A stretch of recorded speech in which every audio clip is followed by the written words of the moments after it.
Sometimes I really wonder why I fool myself again and again. 'Cause I sit here crying when you're out with someone else. And I want you here with me. तो friends, Hyderabad से हम निकले थे around 6 ओ clock, तो अभी 7 ओ clock हुए हैं। तो एक जगह है, अब मेरे पीछे देख रहे हैं, यहाँ पे हम टी ब्रेक के लिए रुके हैं। अबे जल्दी बोल, कल सुबह पनवेल निकलना है। इस रेस्टोरेंट में आप इडली, डोसा, चाय, वड़ा, वो सारा साउथ इंडियन स्टाइल का फूड आप यहाँ पे एंजॉय कर सकते हैं। तो नेक्स्ट हम निकल चुके हैं जोगुलंबा टेम्पल की तरफ, जो अराउंड अभी 2 आवर्स का जर्नी हमें करना है। तो फ्रेंड्स, अभी हम जोगुलंबा के पास पहुंच गए हैं। आलमपुर पे आपको फ्लाईओवर को छोड़ के लेफ्ट में आलमपुर रोड की तरफ जाना है, जो जोगुलंबा टेम्पल की तरफ जा रहा है। ये आखिरी डिस्ट्रिक्ट है तेलंगाना का। इसके बाद आंध्र प्रदेश का कुनूर डिस्ट्रिक्ट शुरू हो जाता है। तो जोगुलंबा मंदिर हम क्यों जा रहे हैं, उसकी हिस्ट्री क्या है, मंदिर इस्टेब्लिश कैसे किया गया, तो उसके बारे में आप सोच रहे होंगे कि उसके बारे में आपको कौन बताएगा। टेंशन नहीं लेने का, अपुन है ना। मंदिर के बाहर आपको पार्किंग मिल जाएगी, 50 रुपीज चार्जेस हैं। फ्रेंड्स, अभी आप मेरे पीछे जो आप देख रहे हो जोगुलंबा टेम्पल है। जोगुलंबा मंदिर एक हिंदू मंदिर है जो देवी जोगुलंबा को समर्पित है, जो भारत के तेलंगाना के आलमपुर में स्थित शक्ति का एक रूप है। यह मंदिर महाशक्ति पीठों में से एक है। 18 मंदिरों का समूह है, जिसे शक्तिवाद में सबसे महत्वपूर्ण तीर्थ स्थल माना जाता है। आलमपुर कृष्णा नदी के संगम के पास तुंगभद्र नदी के तट पर स्थित है। जोगुलंबा मंदिर उसी परिसर में स्थित है जहां नव ब्रह्म मंदिर है, जो 7वीं और 8वीं शताब्दी के बीच निर्मित 9 शिव मंदिरों का समूह है। जोगुलंबा मंदिर में मुख्य देवता जोगुलंबा और बाल ब्रह्मेश्वर हैं, जो शिव का रूप है। इस मंदिर में देवी जोगुलंबा को शव पर बैठे हुए देखा जाता है, जिसके सर पर बिच्छू, मेंढक और छिपकली हैं। कहा जाता है कि जोगुलंबा शब्द तेलुगु शब्द योगुला अम्मा से लिया गया है, जिसका अर्थ है योगियों की माँ। जोगुलंबा मंदिर को एक शक्तिपीठ माना जाता है, जहाँ सती देवी के ऊपरी दांत गिरे थे। दक्ष यज्ञ और सती के आत्मदाह की पौराणिक कथा शक्तिपीठों की मूल कहानी है। मूल मंदिर कथित तौर पर 7वीं शताब्दी ईस्वी में बनाया गया था। इसे 1390 ईस्वी में बहमनी सुल्तानों ने ध्वस्त कर दिया था। कहा जाता है विजयनगर के सम्राट हरिहर राय द्वितीय ने बहमनी सुल्तानों की सेना से लड़ने के लिए अपनी सेना भेजी थी और आगे के हमलों को रोकने के लिए मंदिर परिसर को मजबूत किया था। क्यों हिला डाला ना। ऐसा कहा जाता है कि मुख्य मूर्ति नवग्रह मंदिर परिसर में स्थापित की गई है। तब से मूर्ति की पूजा ब्रह्म मंदिर के में एकांत रूप से ही की जाती है। मंदिर throughout the week open रहता है। ओपनिंग टाइमिंग सुबह 7 बजे से दोपहर को 1 बजे तक, फिर दोपहर 2 बजे से रात को 8:30 बजे तक ये मंदिर खुला रहेगा। मंदिर के पास आपको बहुत सारे बंदर देखने को मिलेंगे, जो कि आपके मोबाइल वगैरह को छीन के या प्रसाद को छीन सकते हैं। तो कृपया उन चीजों का आप ध्यान रखें, क्योंकि सवारी अपने सामान की खुद जिम्मेदार है। स्क्रीन पे आप देख सकते हैं बंटी और बबली प्लानिंग करते हुए कि नेक्स्ट किसको लूटा जाए, और अभी बंटी बड़ा है आगे किसी को लूटने के लिए। तो इस तरह के विजुअल आपको देखने को मिलेंगे मंदिर में। यह लोकप्रिय मंदिर चालुक्य कला और संस्कृति का प्रमाण है। तुंगभद्र और कृष्णा का संगम आलमपुर के पास देखा जाता है, इसलिए इसे दक्षिण कैलासम के नाम से भी जाना जाता है। यह भी कहा जाता है कि ब्रह्मा ने आज के आलमपुर में हजारों वर्ष तक घोर तपस्या की थी और उन्होंने शिव को प्रसन्न किया, जिससे शिव ने उन्हें सृजन की शक्तियां प्रदान की। इसलिए देवता को ब्रह्मेश्वर और देवी को योगिनी या जोगुलंबा के नाम से जाना जाता है, जो माता पार्वती का पर्याय है।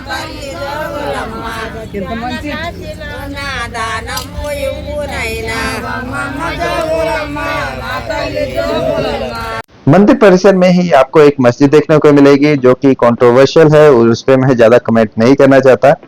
मंदिर के सामने 300 मीटर दूर तुंगभद्र नदी का व्यू देखने को मिलेगा। हाय फ्रेंड्स, तो मेरे पीछे जो आप देख रहे हो, दिस इज तुंगभद्र रिवर। ये रिवर आंध्र प्रदेश और तेलंगाना का बॉर्डर है। बरसात के दिनों में इस नदी में काफी पानी होता है, क्योंकि हम जनवरी मंथ में गए थे तो पानी आपको थोड़ा कम मिलेगा। और ये जो ब्रिज आप देख रहे हैं, ये ब्रिज दोनों स्टेट्स को कनेक्ट कर रहा है। वो जो लाल वाला बटन है उसमें भूकंप लेके आओ या फिर भूचाल, मुझे नहीं पता, बस क्लिक हो जाना चाहिए। इस सफर में हमारा नेक्स्ट डेस्टिनेशन है यगंती, जहाँ पे नंदी जी की मूर्ति है, जो कि 100 किलोमीटर के अराउंड है जोगुलंबा देवी टेम्पल से। इस रोड पे आपको कुछ ज्यादा अच्छे होटल और रेस्टोरेंट्स वगैरह नहीं मिलेंगे, नॉर्मल सी शॉप सी मिलेंगी, उस बात का आप ध्यान रखें। और रोड कुछ हद तक अच्छा है, बीच में टूटा हुआ रोड भी आएगा, कुछ सुनसान सा रोड आएगा और बीच में काफी स्पीड ब्रेकर वाला रोड भी आएगा। टूटा हुआ और सुनसान होने की वजह से आई रिकमेंड कि आप लेट इवनिंग और नाइट के टाइम इस रोड पे ट्रैवल का प्लान ना करें। हो सकता है आपकी गाड़ी बाई चांस अगर खराब हो जाती है तो आपको प्रॉब्लम फेस करनी पड़ सकती है। 2 hours later. तो मेरे पीछे आप जो देख रहे हैं, दिस इज यागंटी टेम्पल, जो योगलंबा टेम्पल से 114 किलोमीटर दूर है और कुरनूल से अराउंड 89 किलोमीटर दूर है। अगर आप देखेंगे तो ये टेम्पल पूरी रॉक्स के बीच में फैला हुआ है, रॉक कट करके इस टेम्पल को बनाया गया है। तो आगे चल के अभी हम टेम्पल में देखेंगे कैसे के विजुअल रहेंगे वहां के। भारत को चमत्कारों का देश यूं ही नहीं कहा जाता। हमारे यहाँ कुछ ऐसे मंदिर ऐसे भी हैं जिनके बारे में जान के आप दांतों तले उंगलियां दबा लेंगे।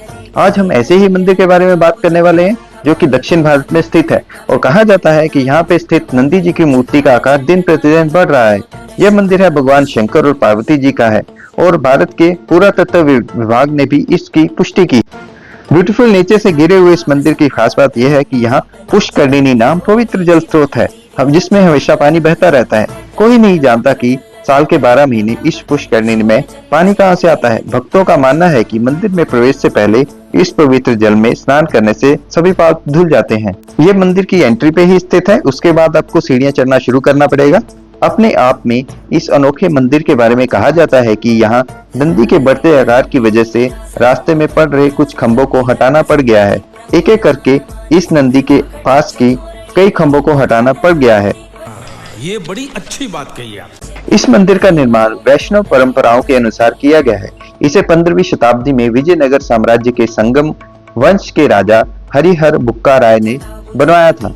यह मंदिर हैदराबाद से 308 किलोमीटर और विजयवाड़ा से 359 किलोमीटर दूर स्थित है, जो कि प्राचीन काल के पल्लव, चोला, चालुक्य राज और विजयनगर शासकों की परंपराओं को दर्शाता है।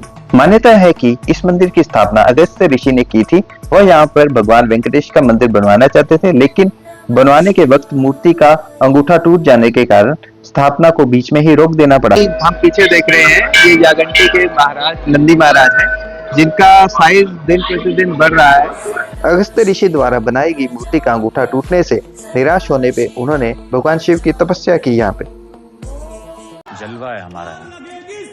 अगस्त्य ऋषि जब तपस्या कर रहे थे तो कौवे उनको आके परेशान कर रहे थे।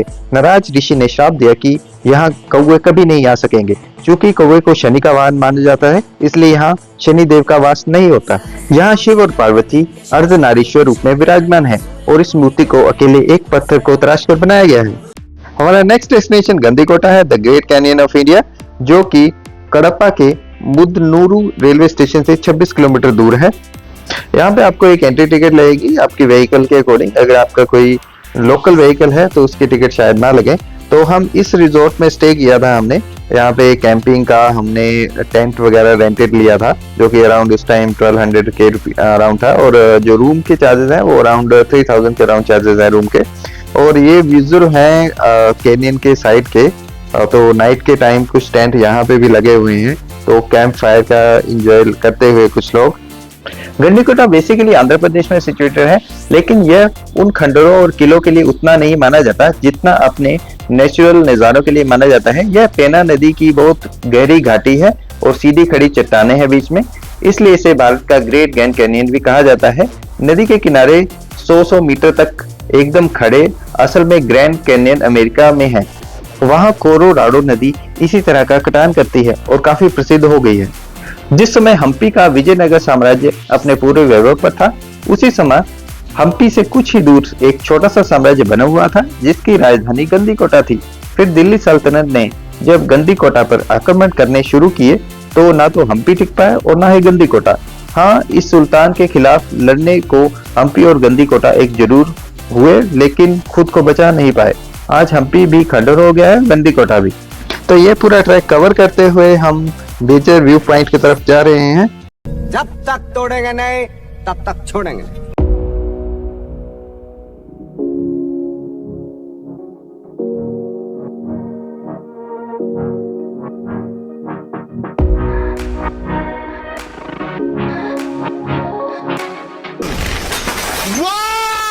Very dangerous.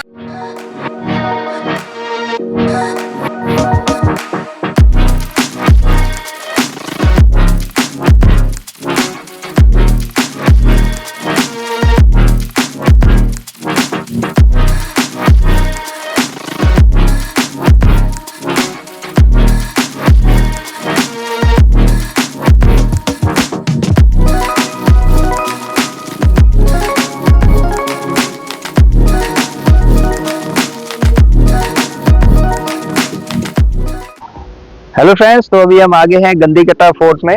ये फोर्ट 1123 में बनाया गया था। और गंदी कोटा एक्चुअली तेलुगु दो वर्ड्स हैं। गंदी मीन्स घाटी और कोट मीन्स किला, तो उसका ये कॉम्बिनेशन है।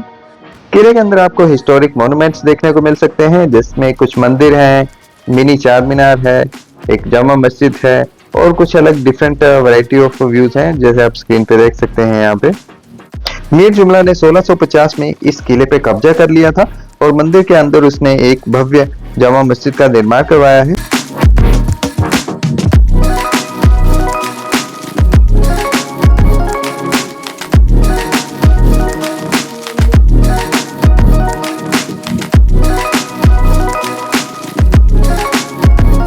जुम्मा मस्जिद के सामने अगर आप देखेंगे तो ये तलवारों का तालाब है। कहा जाता है युद्ध के बाद सैनिक अपनी तलवारें यहीं पे धोते थे। क्या सीन है, वाह क्या सीन है। जामा मस्जिद से थोड़ा सा आगे अगर आप जाएंगे तो आपको रघुनाथ स्वामी जी का मंदिर देखने को मिलेगा। इसके अलावा आप माधवराज जी का मंदिर भी देख सकते हैं, जिसकी पहचान इसके 4 मंजिला प्रवेश द्वार गोपुर से है। तो फ्रेंड, नेक्स्ट मॉर्निंग हम तैयार हो चुके हैं अपने नेक्स्ट डेस्टिनेशन के लिए, विच इज वेलम केव्स, जो गंडीकोटा से अराउंड 61 किलोमीटर्स दूर है। गंडीकोटा से निकलते ही आपको इस तरह का ब्यूटीफुल विजुअल देखने को मिलेंगे। लेफ्ट साइड में मे बी ये पेन्ना रिवर का व्यू है और काफी ब्यूटीफुल व्यू और रोड काफी अच्छा है। तो फ्रेंड, वेलम केव के टिकट काउंटर पे हम पहुंच चुके हैं। 70 रुपीज अडल्ट टिकट है और 50 रुपीज चाइल्ड है।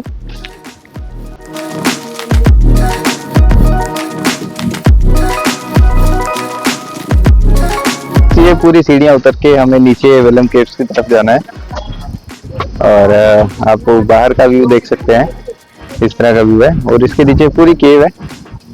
वेलम केव की एंट्री कुछ इस तरह से रहने वाली है। वेलम केव्स की तरफ आ गए हैं, तो यहाँ पे आप वेलम केव की कुछ हिस्ट्री को आप पढ़ सकते हैं। भारतीय उपमहाद्वीप में यह सबसे बड़ी गुफा प्रणाली और एक संरक्षित स्मारक है, जिसमें जनता को प्रवेश की अनुमति है। इन्हें वेलम केव के नाम से जाना जाता है। ये गुफाएं हजारों वर्ष पुरानी हैं और इनका विकास भूमिगत जल के निरंतर प्रभाव द्वारा हुआ है। प्राचीन काल में इन गुफाओं पर जैन और बौद्ध भिक्षुओं द्वारा कब्जा कर लिया गया था। बौद्ध पूर्व युग से संबंधित 4500 वर्ष पुराने पात्र इनकी उपस्थिति को सुनिश्चित करते हैं। हालांकि वेलम केव्स के बारे में स्थानीय लोगों को तो पता ही था, लेकिन इसका पहला रिकॉर्ड 1884 में किया गया था। उसके बाद 1988 में आंध्र प्रदेश सरकार द्वारा संरक्षित घोषित किया गया था इस केव को और फरवरी 2002 को इसको जनता के लिए खोल दिया गया था। केव के मेन अट्रैक्शन पॉइंट है सिंह द्वारम, कोटिलिंगालू चैम्बर, पाताल गंगा। एक्चुअली पाताल गंगा एक छोटी 12मासी धारा है जो धरती में विलुप्त हो जाती है। उसके बाद एक संगीत कक्ष है, एक ध्यान मंदिर या ध्यान कक्ष है, 1000 फन। इस बाग को कोबरा के फन के आकार की एक अद्भुत संरचनाएं देखने को मिलेंगी। फिर उसके बाद बरगद के पेड़ का हाल है, फिर एक मंडपम है। यह गुफा के अंदर एक विशाल क्षेत्र है।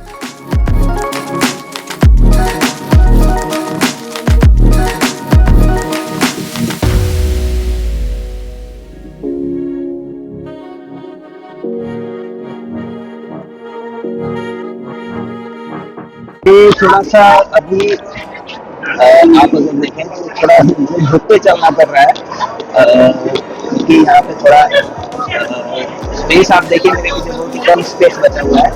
इसे पाताल गंगा के नाम से जाना जाता है और ये जलधारा यहाँ पे लुप्त हो जाती है। माना जाता है ये गुफाओं से 2 किलोमीटर दूर स्थित बेलम गांव में एक कुएं के पास निकलती है। Thanks, love you forever. तो फ्रेंड्स, यहाँ पे कोटिलिंगम की तरफ हम जा रहे हैं। तो ये एक पैसेज वे इन्होंने बना के रखा है। ये देखिए, बहुत ही ब्यूटीफुल पैसेज वे टनल के बीच में। तो ये मेन अट्रैक्शन पॉइंट है यहाँ का, जिसको कोटिलिंगम करके कहा जाता है। तो देखिए इस तरह के ये सारे कहा जाता है कि ये एक लिंग है यहाँ पे। शिव जी के शिवलिंग। और अगर आप यहाँ पे देखें तो यहाँ पे डिस्क्राइब भी किया है छोटी मंदिर। तो इन सब को ये मानते हैं कि ये 1 करोड़ शिवलिंग है यहाँ पे। सारे वेंटिलेशन पॉइंट्स हैं जो नीचे टनल को वेंटिलेशन प्रोवाइड कर रहे हैं। आप अगर देखेंगे स्क्रीन पे तो वो भी एक वेंटिलेशन पॉइंट है और ये भी एक वेंटिलेशन है। तो ऐसे डिफरेंट वेंटिलेशन पॉइंट्स हैं इस पूरे कैंपस में। कुछ नियर बाय साइटिंग प्लेसेस भी, तो सबसे लेफ्ट में आप देख रहे हैं this is Nandyal Nandi temple. और उसके आगे अगर आप देख रहे हैं तो ये पैलेस है और इसके 4 किलोमीटर के बाद यागंटी टेम्पल है और दिस इज अ वेलम केव। एक एक्साइटिंग जर्नी के बाद हमने अभी अपना रिटर्न शुरू कर दिया है। हैदराबाद अभी 328 किलोमीटर के अराउंड है और इस तरह के विजुअल आपको देखने को मिलेंगे ऑन द वे। इस ट्रिप से रिलेटेड आपकी कोई भी क्वेरी हो आप कमेंट पे पोस्ट कर दीजिएगा, मैं इसका रिस्पॉन्ड कर दूंगा। तो मिलेंगे किसी नेक्स्ट एंटरटेनिंग वीडियो में। Till then signing off, bye bye.